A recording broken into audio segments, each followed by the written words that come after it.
Chapter 27 The Rise of Rome. Romulus and Remus. Assyria was a great kingdom, but it was conquered by Babylon. Babylon was a great empire, but it was conquered by Persia. Persia and Greece were great empires, but they were conquered by Alexander the Great. Alexander the Great built his own huge kingdom, but then died, and his general broke the kingdom up into pieces. That is what the story of the ancient world is like. One king comes along, wins battles, and builds a big empire. His empire lasts for a little while, but the kings who come after him slowly lose control of it. Then another king from another country does the same thing and builds another empire. After a little while, that empire too falls apart. This happens over and over again. So, you won't be surprised to learn that we're going to learn now about another big empire, but this one was bigger and stronger than any empire we've ever read before. It grew to be bigger than Alexander's empire, and it lasted much longer. As a matter of fact, it lasted for hundreds and hundreds of years. Over 1,000 years after this empire fell, people were still learning its language, reading its books, and copying its government. This empire was called Rome. At first, Rome was just a tiny village in the hills of Italy. Go west from Greece and you'll see a piece of land that looks like a boot, jutting down into the Mediterranean Sea.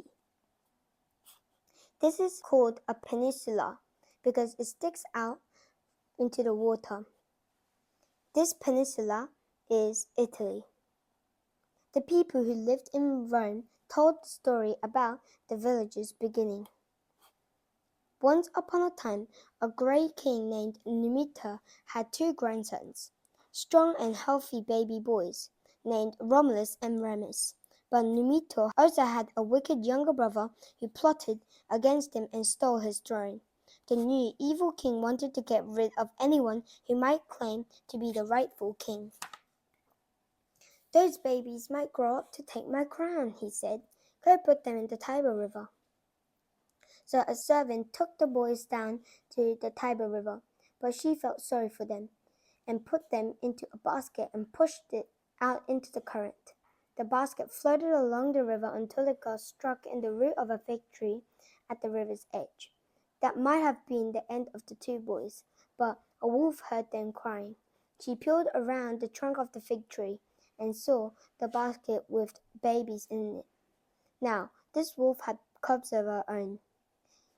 She felt pity for the two hungry babies, and so she tugged the basket up onto the bank and then back to her own den.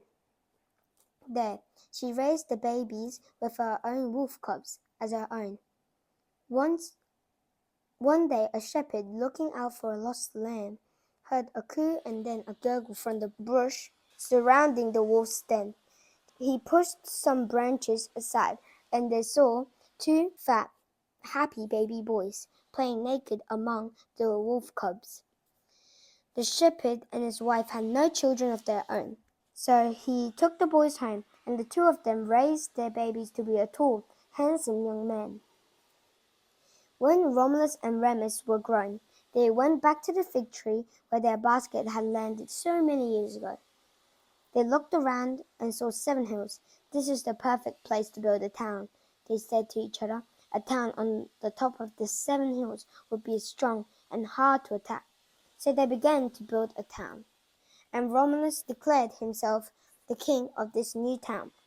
He put himself in charge of building a wall around it. "This wall will keep us safe," he declared. "Anyone who climbs over my wall will instantly be killed." But Remus was angry with his brother. He thought to himself, "We built this town together. Why should Romulus be the ruler of it?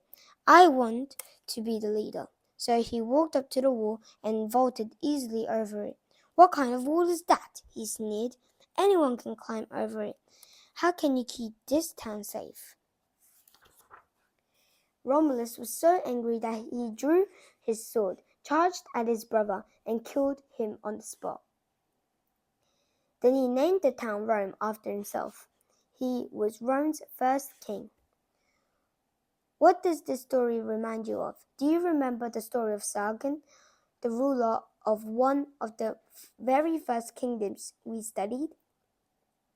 He floated down the river in a basket until someone rescued him. And do you remember Cyrus? He was also raised by shepherds in the wood. Ancient people like these stories about their kings. The stories made the kings seem even more legendary, like great fairy tale heroes who could do anything.